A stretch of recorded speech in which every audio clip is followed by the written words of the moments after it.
And tonight at Hannity's America, the president's honeymoon with the press is already over. Now, Mr. Obama's announcement of a, quote, new era of openness have left some in the media scratching their heads wondering, well, why so many closed doors? Now, a reporter from Politico.com pressed President Obama yesterday about why he nominated a lobbyist to a senior post at the Defense Department after pledging his administration would be lobbyist-free. Obama responded by saying,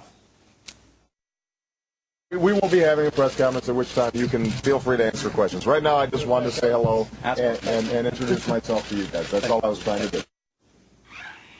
Now, in addition, the LA Times reports that the administration has adopted a similarly rigid policy with photojournalists, barring their access to events and instead distributing only pictures taken by an official White House photographer. And what about that section on the presidential website where all the daily press briefings are posted? Well, Newsbusters points out that unlike the websites of both Presidents Clinton and Bush, well, that section seems to be mysteriously missing from Obama's WhiteHouse.gov. Oh, yeah, it's the era of transparency, all right? Transparency at a time and place of his choosing. And in other presidential news, Obama held his first bipartisan meeting on the economy this morning with congressional leaders from both parties in attendance. Prince Harry Reid, well, he seemed especially pleased with the progress that was being made. There wasn't a single member of Congress or anyone in that room that didn't agree that we have an economic problem in the country, lots of economic difficulties.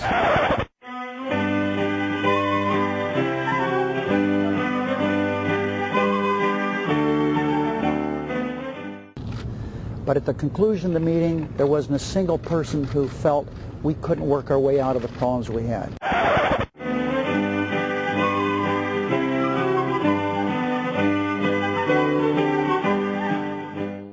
It was a bipartisan discussion.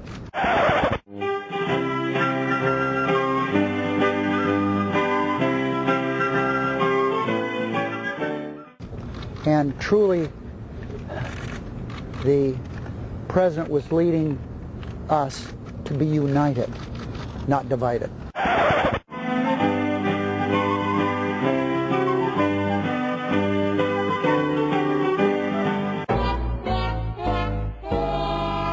Hey, Harry, what do you say we save the premature high fives for later? You know, when the problem is actually solved. And by the way, isn't this the same Harry Reid who said the war is lost, the surge has failed? And speaking of the economy, President Obama is making big promises about the number of new jobs his trillion-dollar stimulus package is going to create. 4 million by the end of next year. Now, that's the latest figure that's being floated, but that's just a rough estimate. Now, luckily, the chief of staff of the Joint Committee on Taxation was able to provide more concrete numbers for the House Ways and Means Committee yesterday. Can you tell me, Mr. Barthold, how many jobs will be created as a result of this legislation? Well, in short, Mr. Camp, I can't. So we don't have an estimate of the number of jobs that this would create, either private sector or public. We don't have any estimate of the economic effect that this legislation might have in our economy, whether it would even create any growth in our economy at all. We don't have that data before the committee today. All right, rest easy, America. Change is here. How much change? Nobody can say for sure. Meanwhile, in a shocking turn of events, we find ourselves actually in agreement with a cause being taken on by the ACLU. No kidding. The civil rights group is suing a Muslim elementary school in Minnesota for violating the Constitution's Establishment Clause. Now, the academy is funded by taxpayers, but there's no separation of church and state here.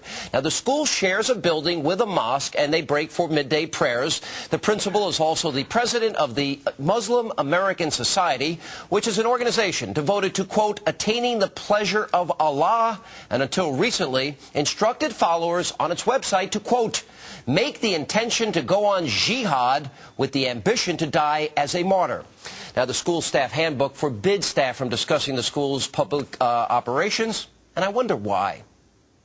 And finally tonight, 2 students at Britain's Red Knox School, well, they're being threatened with expulsion. So what's the infraction? Being too blonde. That's right, you heard me right. According to the Daily Mail, school rules prohibit unnatural hair colors, and these girls are coming under fire for their bleach blonde locks. Now, the headmaster, David Alexander, is refusing to let them back in school until they dye their hair brown. But neither has gone to the dark side. Yet one of the students is fighting back, insisting that blonde is actually a natural shade. I have no clue. We report, we'll let you decide. And that is the news tonight from Hannity.